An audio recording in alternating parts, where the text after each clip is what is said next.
Paz do Senhor, meus irmãos. Sou o irmão Ronaldo, do seu canal Igreja de Cristo. Sou administrador do canal, no qual o dono do canal, é bom fazer menção aqui, nosso irmão Gerson, né? Que mexe com o som da nossa igreja sede em Ferraz Vasconcelos. Ele é o dono do canal, né? Para que fique bem claro isso, né? Por isso nós temos uma parceria. E ele deixou que eu viesse administrar o canal, pois assim, né? Estamos juntos aí, empenhados nesse trabalho. Estamos mais uma vez, né? Podendo comentar, tendo a oportunidade de comentar mais um assunto do nosso trimestre da revista de adultos. Como nós sabemos, a nossa revista do primeiro trimestre de 2018 está baseado no livro de Hebreus, né? Então nosso estudo é baseado no livro de Hebreus, que tem, trazendo de novo aqui, para que nós podemos deixar bem claro, né, o assunto do trimestre é a supremacia de Cristo, fé, esperança e ânimo na carta aos Hebreus. Comentarista, nosso pastor José Gonçalves, que nós já falamos, e que nos tem trazido o comentário nesse trimestre, né? Quem acompanhou aí o primeiro assunto da revista viu que foi muito bom, né? De muito proveito e que traz um grande ensinamento para nós, né? A lição de hoje, 14 ou de domingo, né? Não estou gravando no domingo, mas que será no domingo, dia 14 de janeiro. A lição 2 é uma salvação grandiosa. O pastor José Gonçalves coloca o título expressando dessa forma: uma salvação grandiosa, né? Que é o assunto que o escritor aos Hebreus vai nos trazer, né? Que Jesus ele nos trouxe uma grande salvação, uma salvação grandiosa. Então aí, se você quiser fazer alguma anotação aí com relação ao título, coloque como ele colocou, uma salvação grandiosa, ou seja, uma grande salvação trazida pelo nosso Senhor Jesus Cristo. O título da lição, né, que nós já falamos, o pastor baseou ali no próprio comentário do livro aos Hebreus, né? E aí tem por textual dizendo assim: como escaparemos nós, né, se não atentarmos para uma tão grande salvação, a qual, começando a ser anunciada pelo Senhor, foi-nos depois confirmada pelos que a ouviram, né? Ele pega aí o versículo 3 do capítulo que nós vamos discorrer na lição e coloca como texto mais importante, ou texto base da nossa lição. Aí eu detalhei aqui, para que nós venhamos já, a partir de agora, ter um entendimento do comentário que o pastor nos trouxe nessa lição. O começo do versículo do textual diz assim: como escaparemos nós, né? Então, o escritor aos Hebreus está nos chamando a atenção, né? Para que nós venhamos entender como nós vamos escapar, né? Como nós escaparíamos, né? Como nós faríamos para escapar? Aí ele mesmo vai dizer ainda, discorrendo o versículo, dizendo assim: se não atentarmos para uma tão grande salvação, ou seja, para escaparmos, devemos atentar para esta tão grande salvação que nós recebemos. Aí ele vai dizer ainda o versículo: começando a ser anunciada pelo Senhor, foi-nos depois confirmada pelos que a ouviram. Então, como foi tratado na lição passada, em que nos mostra que o próprio pastor ele não acredita que foi Paulo que escreveu a carta aos Hebreus, né? E nós olhando para esse versículo, nos até traz uma resposta, porque o próprio autor do livro de Hebreus vai dizer assim que foi primeiro confirmada pelo Senhor e depois confirmada pelos que, aliás, foi anunciada pelo Senhor, né? Começando a ser anunciada pelo Senhor, foi-nos depois, ou seja, chegou até ele depois de ter sido ou, no caso, foi confirmada pelos que a ouviram. Então ele não ouviu, né? Então chegou até ele depois. Então, ou seja, o Senhor aí entregou para outros e aí chegou até ele, né? O próprio pastor Russell Shedd, ele vai falar que na realidade o autor aqui ele já está na segunda geração, né? O Senhor anunciou aos apóstolos e a outros e depois chegou até ele. Então, o que mostra que realmente não foi Paulo que escreveu a carta aos Hebreus. E aí continua conosco, né? Essa tão grande salvação, se veio do Senhor, chegou aos que ouviram, depois chegou até o autor e foi passando, chegou até nós para que também nós venhamos anunciar essa tão grande salvação, né? Dando sequência ao que Jesus tem trazido aí. A verdade prática vai dizer: a salvação não é algo dado ao crente compulsoriamente. Então, o que o comentário do pastor quer dizer aqui? A salvação não é uma obrigação de Deus, né? Deus não foi obrigado ou não é obrigado a nos dar a salvação, ou seja, compulsoriamente, obrigatoriamente, né? O cristão é exortado, ou seja, estimulado, como nós falamos muito na outra lição. O cristão é estimulado, incentivado, encorajado a ser vigilante e não negligente, ou seja, e não irresponsável em relação a essa dádiva recebida, né? E quando nós falamos dádiva, nós entendemos presente, né? E é um presente voluntário. Então, a salvação não era obrigação de Deus. Deus não era obrigado a nos salvar. Mas Ele nos deu essa dádiva, esse presente, de forma voluntária, né?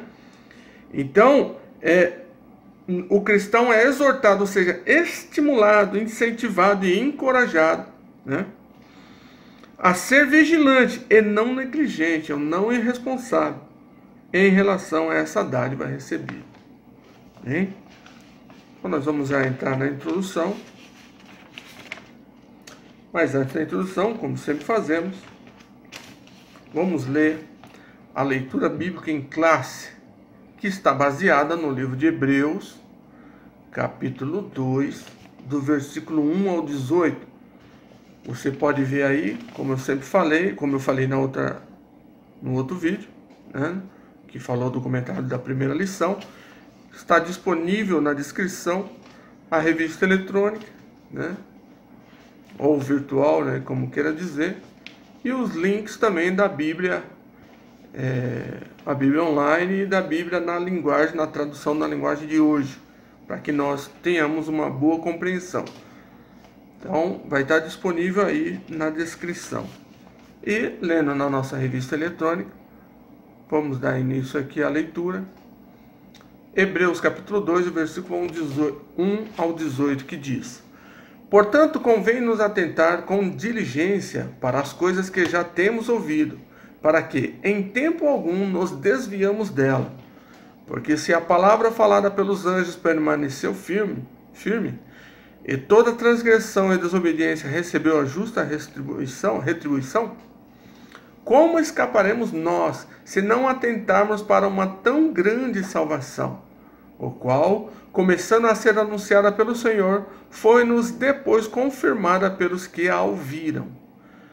Testificando também Deus com eles, por sinais e milagres, e várias maravilhas e dons do Espírito Santo, distribuído por sua vontade. Porque não foi aos anjos que sujeitou o mundo futuro de que falamos, mas em certo lugar testificou alguém dizendo: que é o homem para que dele te lembres? Ou o filho do homem para que o visites? Tu o fizestes um pouco menor do que os anjos, de glória e de honra. O coroaste e o constituíste sobre as obras das tuas mãos. Todas as coisas lhe são sujeitas debaixo dos pés. Ora, visto que lhe sujeitou todas as coisas, nada deixou que não lhe esteja sujeito. Mas agora, ainda não vemos que todas as coisas lhe estejam sujeitas. Vemos, porém, coroado de glória e de honra, aquele Jesus que fora feito um pouco menor do que os anjos, por causa da paixão da morte, para que, pela graça de Deus, provasse a morte por todos. Porque convinha que aquele para quem são todas as coisas, e mediante quem tudo existe, trazendo muitos filhos à glória, consagrasse pelas aflições o príncipe da salvação deles. Porque assim o que santifica, como os que são santificados, são todos de um, por cuja causa não se envergonha de lhes chamar irmãos, dizendo: anunciarei o teu nome a meus irmãos, cantar-te-ei louvores no meio da congregação. E outra vez, porém nele a minha confiança, e outra vez, eis-me aqui, a mim e aos filhos que Deus me deu. E visto como os filhos participam da carne e do sangue, também ele participou das mesmas coisas, para que pela morte aniquilasse o que tinha o império da morte, isto é, o diabo, e livrasse todos os que com medo da morte estavam por toda a vida sujeitos à servidão. Porque, na verdade, ele não tomou os anjos, mas tomou a descendência de Abraão, pelo que convinha que em tudo fosse semelhante aos irmãos, para ser misericordioso e fiel sumo sacerdote, naquilo que é de Deus, para expiar o pecado do povo. Porque naquilo que ele mesmo, sendo tentado, padeceu, para sofrer aos que são tentados, né? Graças a Deus. Vamos entrar na introdução?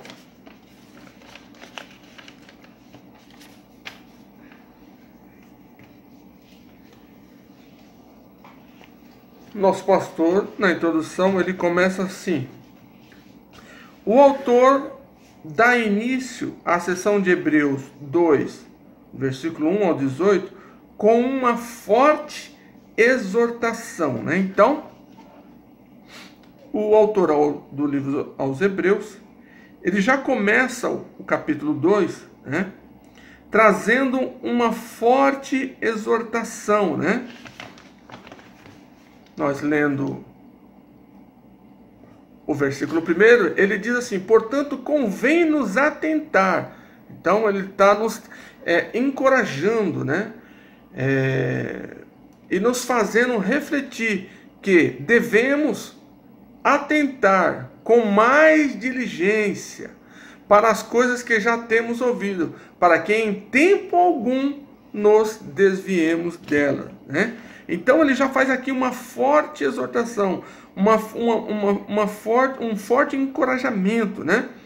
Para que nós venhamos atentar para aquilo que nós já recebemos e para que nós não venhamos desviar delas, né? Aí ele vai dizer ainda assim: era necessário, por parte dos crentes, maior firmeza em relação às coisas espirituais. Ou seja, os crentes ali, o que nos dá a entender, eles não estavam totalmente firmes naquilo que eles tinham recebido. Eles já conheciam, já sabiam, né?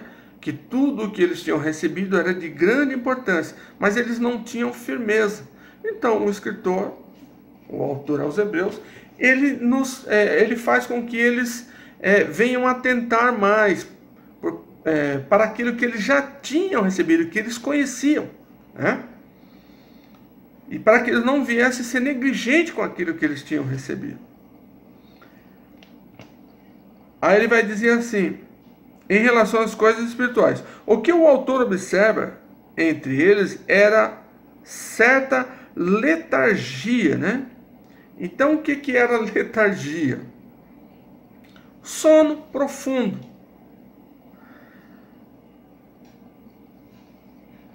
Era como se o autor estivesse dizendo assim: acordem, vocês estão dormindo, né? Vocês não estão dando atenção, vocês estão num sono profundo, né? E negligência diante de um fato tão grande, né? Tão grande, de tão grande importância, como é a salvação. Então, quer dizer, eles estavam meio que sonolentos por uma coisa tão grandiosa que eles tinham recebido. No caso, a salvação, né?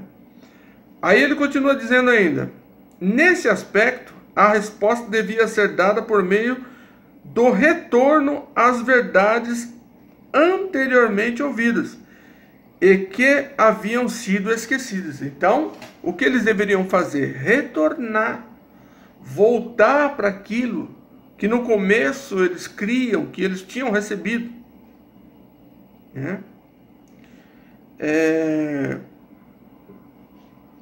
Ou seja, e entender que aquilo era realmente muito grande, de muita importância. Porque ao discorrer do assunto, ele vai mostrar de que forma que ela é tão grande, né? Tão importante. Então eles deveriam voltar para aquilo que eles tinham uma vez esquecido, né? Voltar para aquilo que eles tinham recebido, que era de tão grande importância, no caso, a salvação. Isso era de suma importância, porque evitava que algum deles se desviasse. Que algum deles viesse a se desviar, né? Então, que fica até para lição nossa, que quando nós, na nossa caminhada, acontecer de nós entrar por um caminho que vai nos fazer desviar da nossa fé, como o autor aos Hebreus, escrevendo a carta aos judeus ali, disse, nós devemos atentar, né, e voltar para aquilo que nós tínhamos recebido, para que nós não venhamos nos desviar da fé, né, ou do Evangelho de Jesus Cristo. De fato, o vocábulo grego usado pelo autor, que é o pararreo, traduzido como desviar, significa originalmente perder o rumo, tá? Então, por eles estarem sonolentos ali, eles estavam perdendo o rumo, né? Porque depois ele vai dar um exemplo aqui, ó. O termo era usado também em relação a um barco que acidentalmente era desancorado e lançado à deriva em alto mar. No pensamento do autor, só havia uma maneira de manter-se no rumo certo, ancorando o barco no porto seguro, que é Jesus. Então o que acontece? O barco, quando ele fica perdido no mar e açoitado pelos vendavais, né, e açoitado pelas ondas, ele fica sem rumo certo, ele fica perdido. Então, aí o autor, o comentarista, nosso pastor José Gonçalves, ele nos dá essa ideia de que era como se fosse um barco perdido em alto mar, né, que ficou desorientado, né, que acidentalmente foi desancorado, e aí ele ficou à deriva, ou seja, sem rumo certo, né, sem direção certa. E aí ele, no seu comentário, ele fala, né, que nós devemos ancorar o nosso barco novamente no porto seguro que é Jesus. No livro de Apocalipse, no capítulo 2, né, do versículo 4 ao 5, nos diz lá que nós devemos voltar ao primeiro amor e lembrar de onde nós caímos, né? Se estamos sem rumo, devemos voltar e nos ancorarmos de novo em Cristo. Voltar ao primeiro amor e lembrar de onde nós caímos e nos arrependemos, para que possamos estar firmes novamente em Jesus Cristo. Ainda, isso é uma anotação minha, se nós olharmos na leitura da Santa Ceia, Paulo, ele vai dizer ali ao povo de Corinto, dizendo: por isso que há entre vós, né, muitos fracos e muitos doentes, e muitos que dormem, né? Então, a falta de atenção na palavra de Deus e no que ela nos ensina, vai fazer isso, vai trazer isso, né? A pessoa fica sem rumo, a pessoa fica sem direção, sem chão. E isso faz com que ela entre no estado de dormência. E depois da dormência, se ela não se tratar e não se cuidar, isso pode levar ela à morte. Porque em algumas traduções, quando diz assim, fracos e doentes e muitos que dormem, em outras traduções diz muitos fracos e doentes e muitos que já morreram. Ou seja, já acabou, né? Já está no estado de óbito, né? Então, continuando o comentário aqui. Na revista do professor, tem um subsídio aqui que diz ponto central. Este ponto central diz assim: precisamos ser vigilantes e não negligenciarmos a salvação, né? Então, o que nos faz entender? Nós devemos ser o quê? Cuidadoso, atento.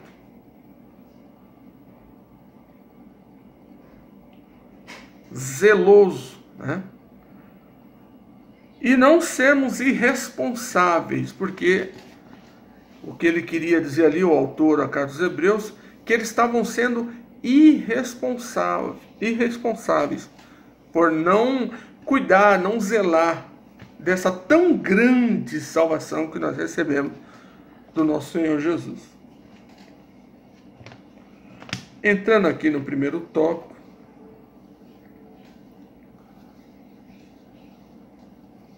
o título do tópico vai dizer assim: uma salvação grandiosa. E vale a pena ressaltar aqui, né, que além do título da lição de hoje, em que o pastor José Gonçalves vai se basear no versículo 2, né? Do capítulo, no versículo 1 do capítulo 2 de Hebreus.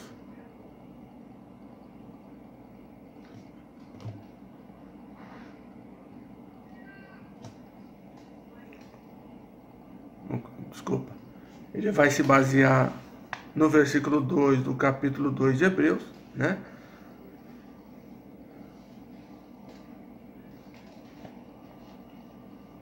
No versículo 3, né, para ser mais preciso. Ele vai dizer assim: como escaparemos nós se não atentarmos para uma tão grande salvação? Então, o ponto central aqui, né? Desculpa. O título do primeiro tópico vai falar sobre a grandiosa salvação. E o título da lição, o pastor José Gonçalves, nos mostra aí, e se baseia, né, mostrando aí, ainda fazendo um comentário sobre uma tão grande salvação, né? Em que ele vai dizer, uma salvação grandiosa. Aí ele entra no primeiro tópico, falando sobre a salvação grandiosa.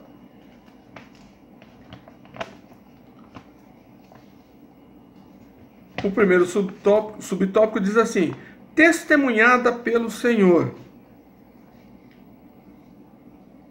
O autor faz um contraste entre a aliança do Sinai e do Calvário, né? Entre as alianças do Sinai e a do Calvário. Enquanto a antiga aliança foi intermediada por anjos, a nova aliança tinha Jesus, o Filho de Deus, como seu mediador. Então, o autor vai fazer aí, né, uma comparação e até mesmo um contraste, que havia uma diferença. Diferença essa, que se nós olharmos para Gálatas capítulo 3, no versículo 19, nos mostra lá que a aliança que foi entregue a Moisés foi, na realidade, entregue por Deus da mão dos anjos, e da mão dos anjos entregue a Moisés, né? E quando nós falamos aliança que trouxe Cristo, né? Ele sendo Deus, ele trouxe direto, sem intermediários, né? Porque ele vai falar aqui, a aliança entrega foi intermediada por anjos. A de Cristo veio sem intermediário. A nova aliança tinha Jesus, o Filho de Deus, como mediador, ou seja, veio direto por Jesus Cristo. Veio direto do Pai por Jesus, né?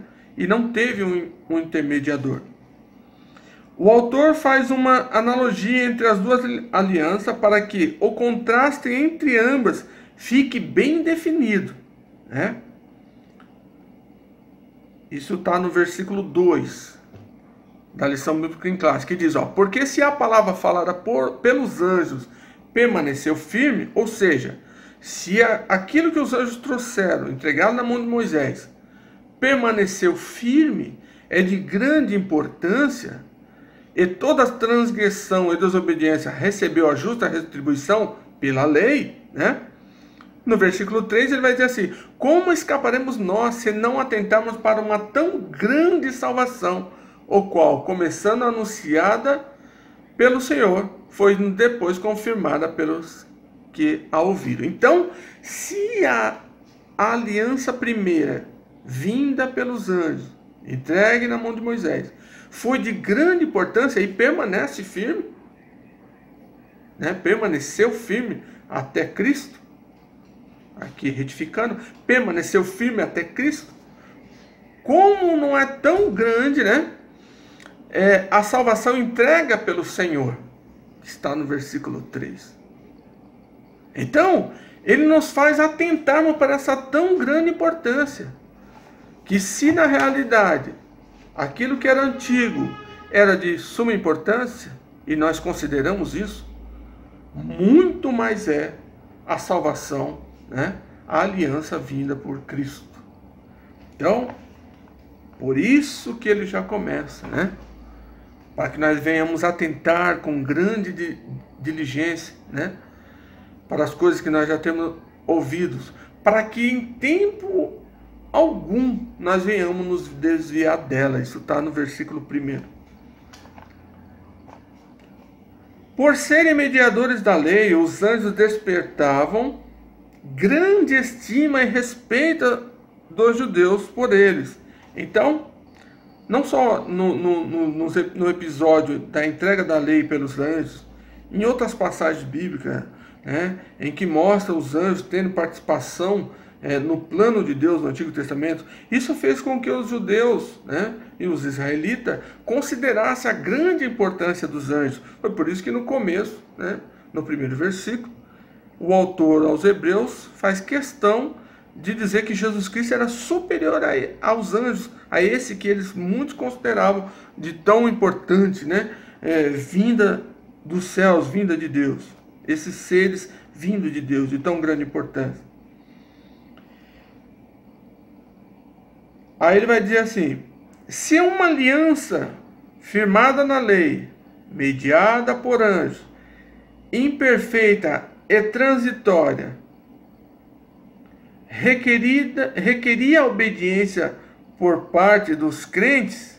Olha bem, se aquilo que era transitório, que foi passageiro, requeria obediência por parte, né, dos crentes, né, dos judeus, muito mais a nova aliança. Então, irmãos, se, bem dizendo assim, se era difícil viver na lei, muito mais é na graça, né?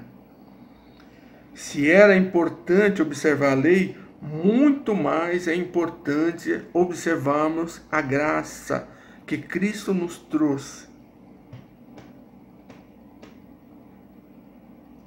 A nova aliança que é perfeita e eterna, né? A lei era transitória, era de grande importância e deveria se atentar. A graça, né? A aliança, ela é perfeita, né? E não é como a lei, e é eterna. Então, olha a grande importância. A lei passou, mas a graça não vai passar. Então, devemos atentarmos e não sermos irresponsáveis com relação a essa tão grande, por isso que ele faz questão de dizer, tão grande salvação. Se quem não observa os princípios do antigo pacto, quebrando os seus preceitos, era punido de forma dura. Então, se a inobservância da lei era punido duramente, né, nas suas sentenças, quando recebia as suas punições por causa de quebra da lei, que castigo merecia quem ultrajava a nova aliança, que em tudo era superior, né? Ele faz a pergunta aqui. Então, que castigo deveria se receber se ultrajarmos, né, ou deixarmos de observar a nova aliança, que em tudo é superior? Então, ainda mostrando que o entendimento do escritor aos Hebreus nos quer dar a entender que acordem, despertem, né? Atentem para uma tão grande salvação. O segundo subtópico vai dizer: proclamada pelos que a ouviram.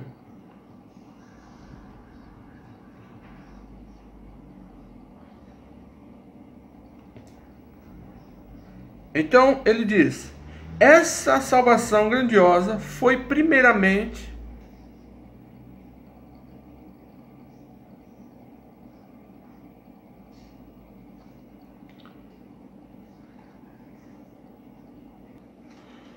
proclamada pelos que a ouviram. Essa salvação grandiosa foi primeiramente anunciada pelo Senhor e posteriormente por aqueles que a ouviram. Fica evidente nesse texto que o autor não foi uma testemunha ocular dos feitos de Jesus, né? Então, nós seguimos a ordem aí. O Senhor testemunhou, os apóstolos e os que tiveram com Jesus receberam, né? E depois, que nos faz entender, aí que o autor, no livro de Hebreus, recebeu essa mensagem, né? Porque ele vai dizer que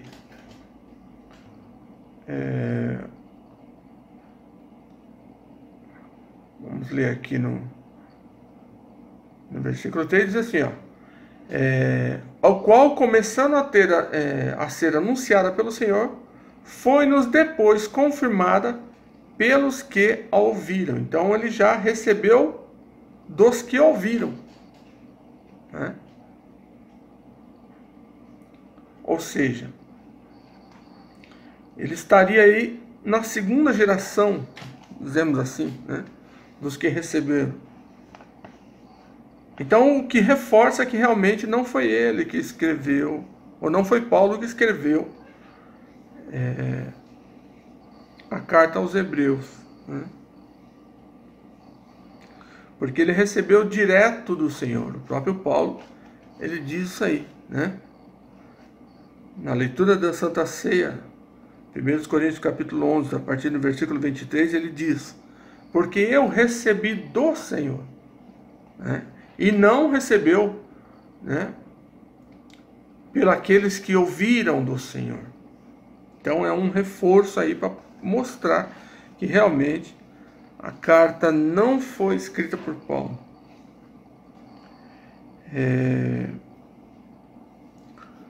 Russell Shedd, ele acha que talvez teria sido uma mulher, né? No caso, Priscila, né? Que foi cooperadora de Paulo ali.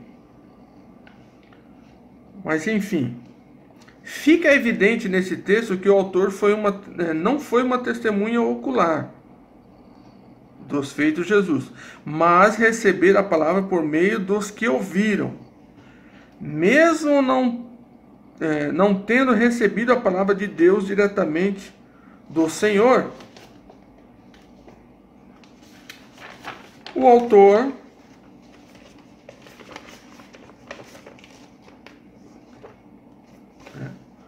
vamos ler aqui na revista eletrônica.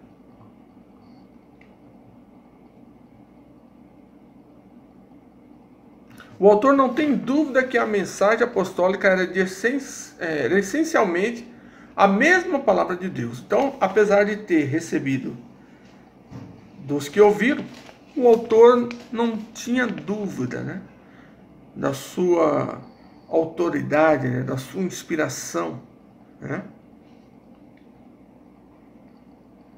Esse fato deveria fazer com que os crentes fossem mais diligentes na observância dos preceitos neotestamentários. De fato, a palavra babaio, que é traduzida como confirmar, tem o sentido de algo que transmite segurança e confiança. Então, o termo que foi usado ali para escrever confirmada, né? Vamos ler lá.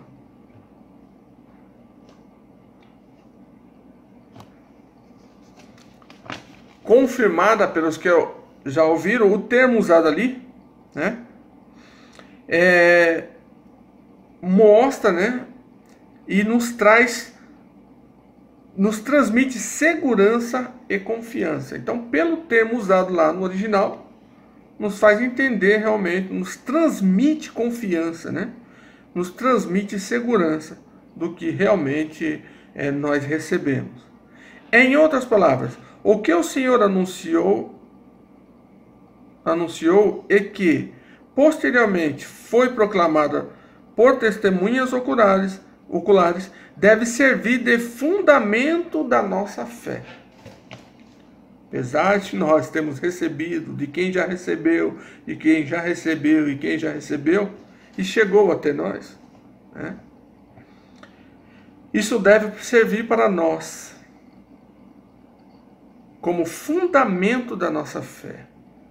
A Bíblia nos diz que Deus, ele não zela pela sua palavra, mas o texto diz, ele vela pela sua palavra para cumprir.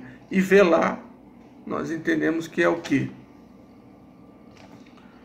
Uma pessoa morre, a pessoa que vela, ela passa ali o dia, passa a noite, sempre observando e não tira os olhos, sempre está no mesmo lugar, né? Então, velar é muito mais do que zelar, né? É estar atento, né? É sempre olhar. Subtópico 3 diz, confirmada pelo Espírito Santo. A mensagem que primeiramente for anunciada pelo Senhor, testemunhada pelos que a ouviram, foi instrumentalizada, ou seja, foi usada como instrumento pelo Espírito Santo. Nesse aspecto, as traduções, distribuições feitas pelo Espírito Santo, ou distribuições do Espírito Santo, né? Tem as traduções que usam uma ou outra, que isso está no versículo 4. expressam bem o que o autor quer dizer. O Espírito Santo é o agente por trás de cada milagre e sinal operado na história do povo de Deus, tanto no passado quanto no presente. O autor quer chamar a atenção de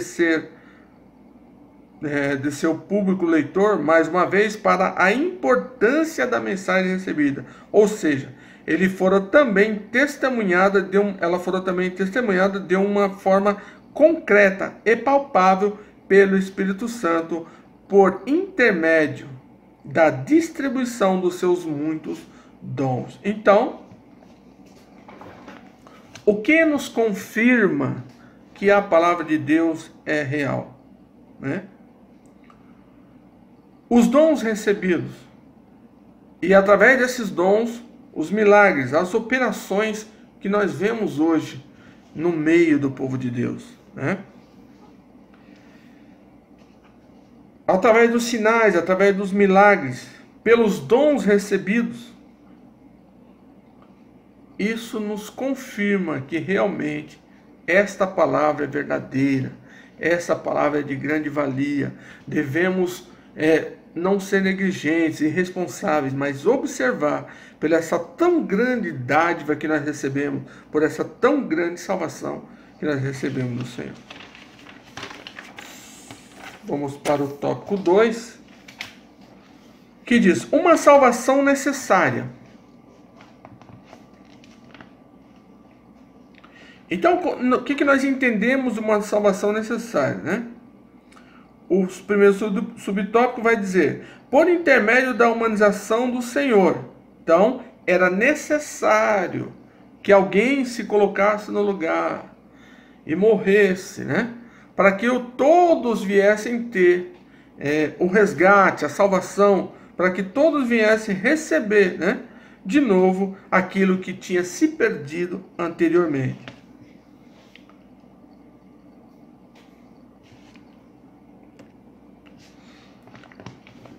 Aí no subtópico 1, então, por intermédio da humanização do Redentor, na seção dos versículos 5 ao 9, o autor toma o Salmo 8 como pano de fundo, né? Ele cita o Salmo 8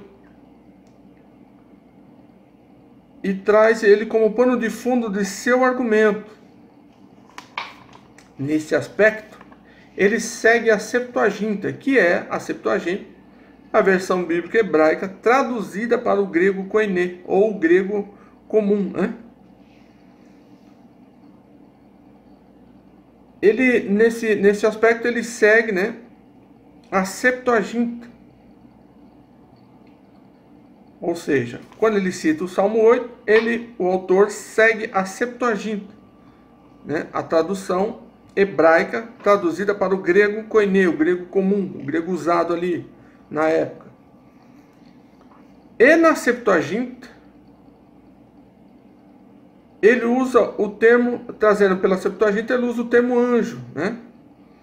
Em vez do texto massorético, e o texto massorético, né, que é um texto padrão, a qual padronizaram o texto da Tanakh, que era o Antigo Testamento cristão, para que não houvesse confusão na hora da tradução e viesse permanecer o texto como ele é, né?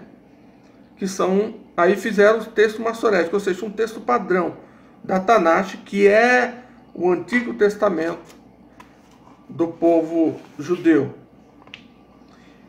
E no texto massorético não está escrito anjo, né? Sim, está escrito Deus, tá? Então, vamos olhar lá para Salmos, no capítulo 8.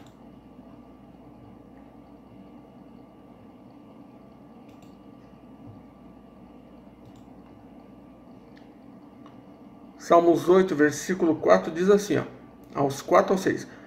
O que é o homem mortal para que te lembres dele? E o filho do homem para que o visites?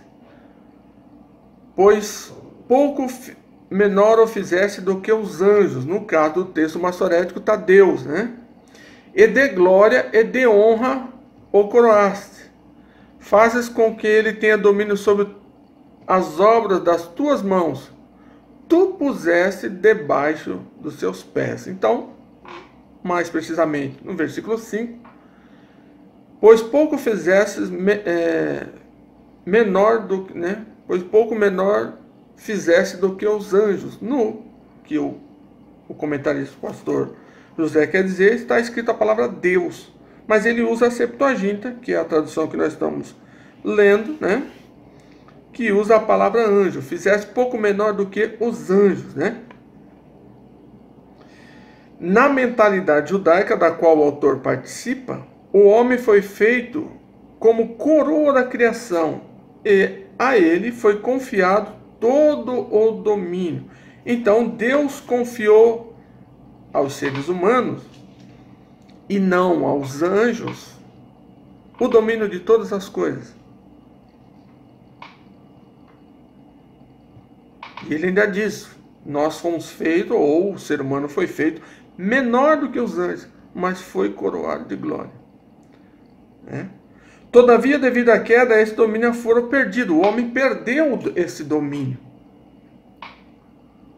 Então, essa palavra não pode se aplicar ao homem, por causa da queda. Na mente do autor, dessa escritura, portanto, o Salmo 8 não pode se aplicar a Adão, nem tampouco a raça pós-queda, mas a Jesus, o Messias, somente a ele, que por meio da cruz veio restaurar a humanidade caída. Então, só a Cristo, né? Adão pecou e o pecado e a morte passou a todos os homens. Mas Jesus Cristo, que o próprio Paulo fala, que é o segundo Adão, né? Trouxe vida, né? O Espírito vivificante, trouxe vida a todos os homens. Tá? Então, Cristo veio restaurar todas as coisas.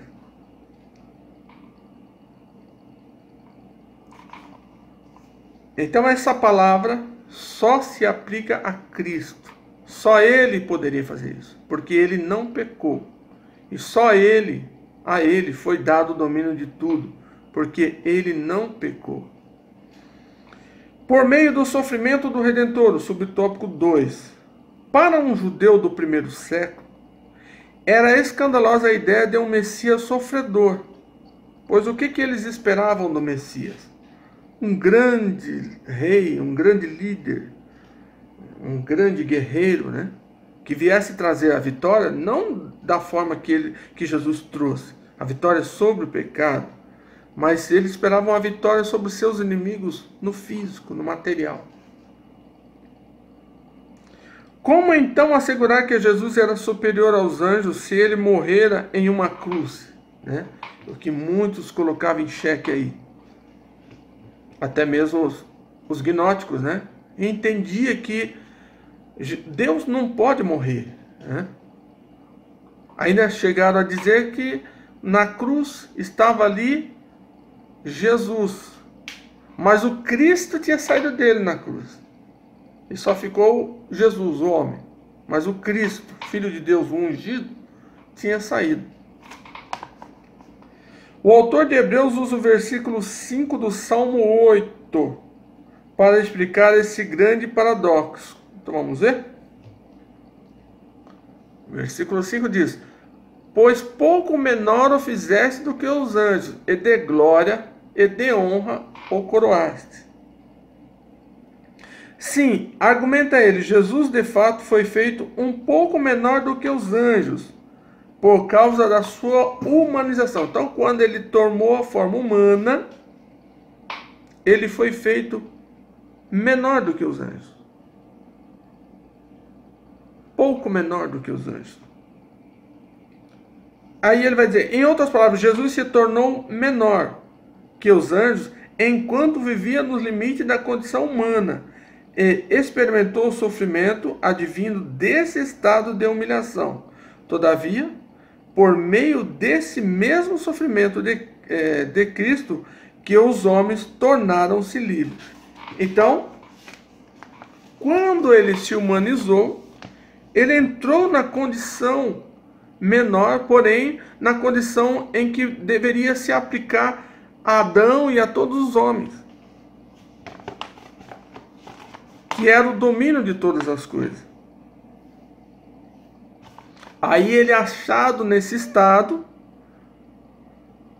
por meio do sofrimento,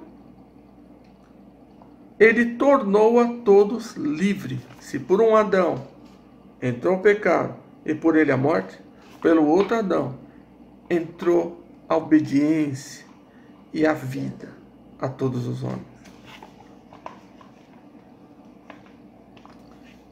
Terceiro subtópico diz: por intermédio da glorificação do Redentor.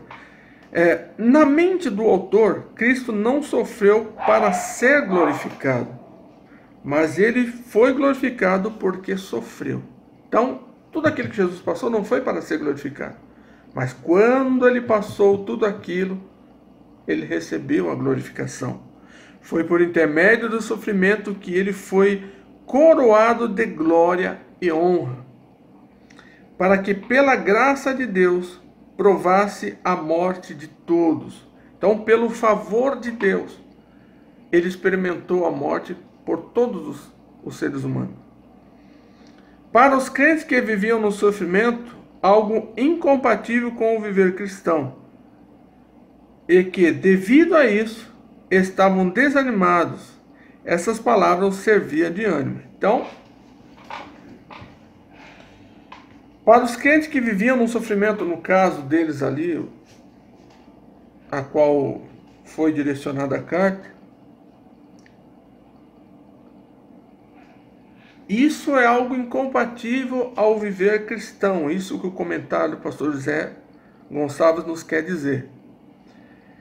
Então, isso na realidade nos deve, devido a isso, no caso eles e nós, devemos nos animar, né? E que essas palavras nos sirvam de ânimo, de consolo.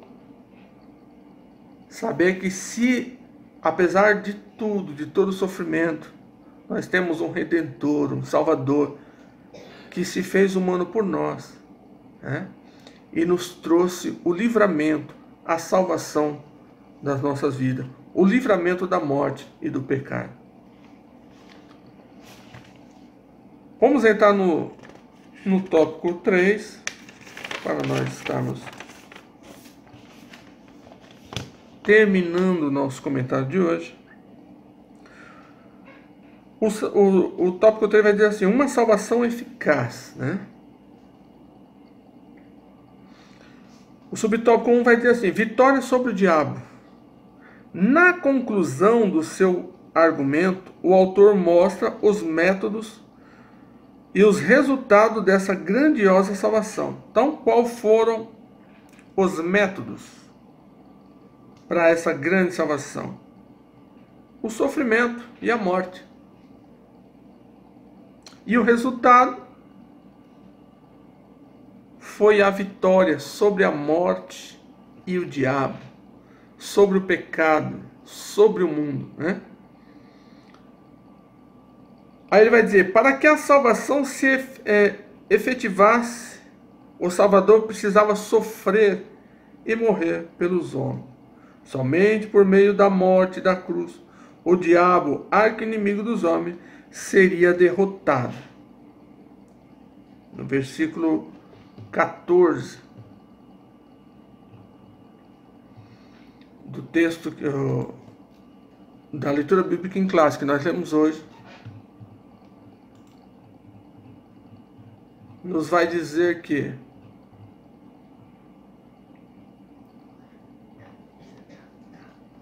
vamos ver na Bíblia.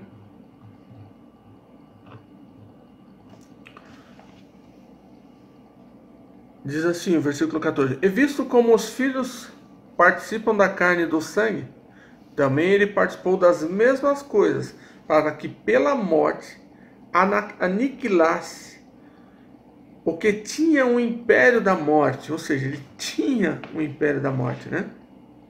Isto é, o diabo. Então, chamando aqui a atenção, né? Quando nós falamos em império, o império ele subsiste de que forma? Ele oprimindo as outras nações, porque o império é formado de várias nações, né? Em que o imperador ele vai conquistando. E conquistando esses povos sobre a opressão, né?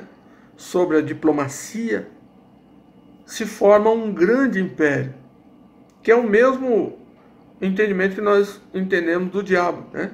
Que ele vai oprimindo as pessoas, nações, enfim. E quando nós falamos de reino, no caso do reino de Deus, o reino, o rei, no caso, ele reina sobre o seu próprio povo e não sobre o povo dos outros, povos dos outros. Então,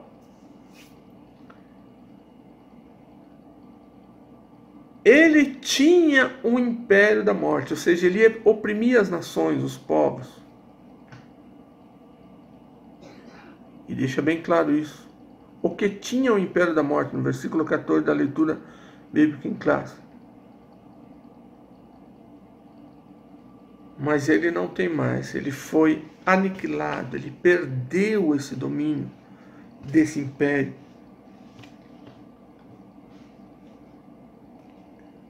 E Jesus nos deu a vitória, nos livrou desse império maligno, desse império opressor, né? Que no caso, o imperador era o próprio diabo. Ainda dizendo assim,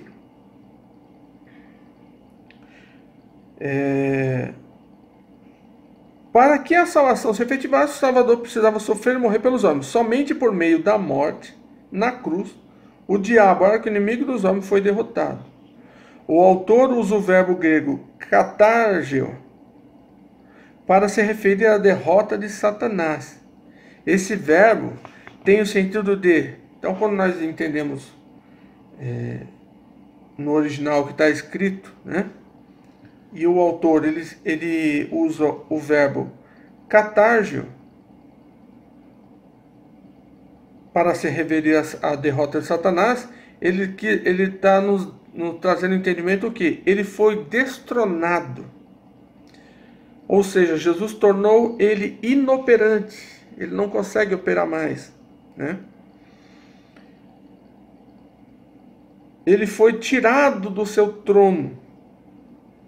Por intermédio da cruz, Cristo destronou e desarmou Satanás das armas que ele possuía. Foi na cruz que ele despojou os principados e potestades e nos garantiu a vitória, né?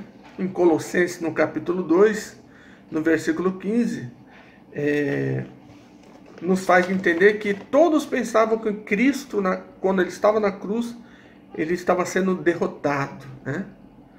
Mas, por trás de toda aquela aparência de derrota, Cristo, na realidade, estava triunfando sobre a morte, sobre o império da morte, sobre Satanás, sobre todo o seu domínio. E ainda diz lá o texto que ele expôs eles ao ridículo, né? Foi uma exposição, né, de Cristo, colocando eles no ridículo e triunfando sobre todos eles e nos trazendo a salvação.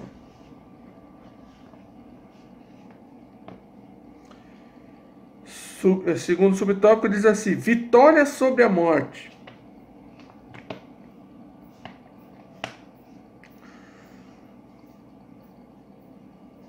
Com a entrada do pecado no mundo, a morte passou a ser inimigo temido, né?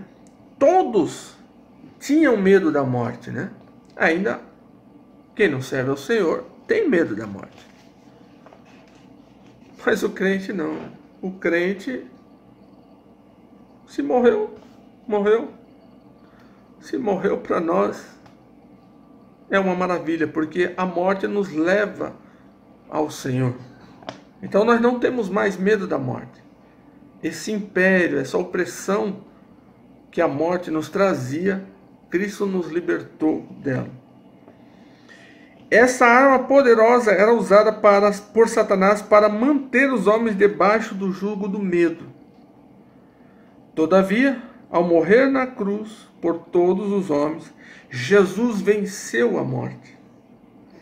Os homens continuam a morrer, mas os que recebem-o como Salvador têm a vida eterna, pois a morte não tem mais domínio sobre eles. Nós não temos mais medo. E não devemos ficar com medo, né?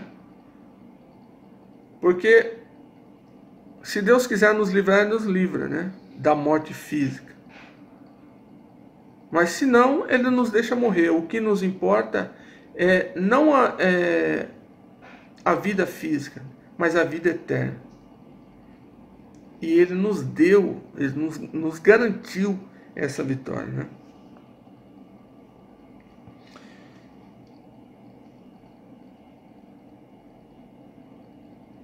Terceiro subtópico, para nós encerrarmos aqui, para que não fique também muito extenso. Pela primeira vez na epístola, o autor usa a denominação sumo sacerdote em relação a Jesus.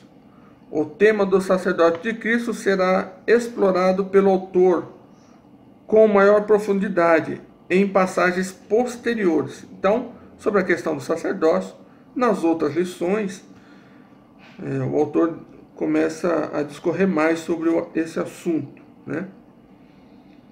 Todavia, aqui o seu uso é justificado no contexto da identificação de Jesus com seus irmãos, os salvos. Esse sumo sacerdote é misericordioso e fiel, né? O que nós vamos ver, né, ainda é que Jesus é o sumo sacerdote. E todos sabemos que o sumo sacerdote é o que entrava uma vez no Santo dos Santos e representava todo o povo. Depois nós vamos ver isso. E Jesus fez isso.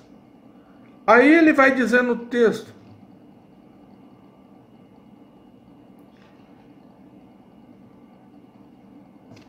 no comentário, né, o pastor vai dizer: esse sumo sacerdote é misericordioso e fiel. Por quê? Por ter assumido a natureza humana, ou o sumo sacerdote, no caso, o ser humano, e se identificar com os homens nos seus limites, ele sabe o que é ser tentado e, por esta razão, está pronto para ajudar. Então, ele se fez humano e sabe nos representar muito bem, porque ele também sofreu e sabe o que é sofrer. E por isso que ele pode nos ajudar com toda certeza e entendendo as nossas aflições.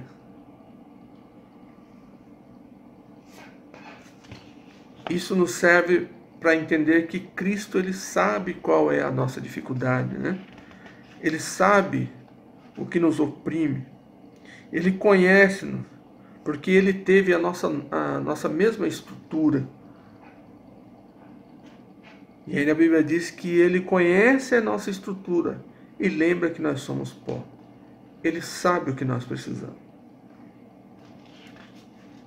Ele poderia ter se tornado anjo, mas ele não se tornou anjo.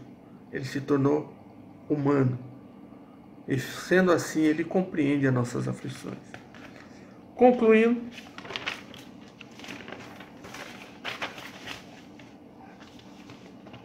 por meio da humanização e humilhação de Jesus, se tornou legítimo sumo sacerdote, representante da humanidade. Os anjos, de fato, são seres especiais a serviço de Deus. Entretanto, Jesus não veio socorrê-los, mas buscar a descendência de Abraão, os crentes. Por intermédio de seu sofrimento e morte, ele pôde dar a vida aos que estão mortos.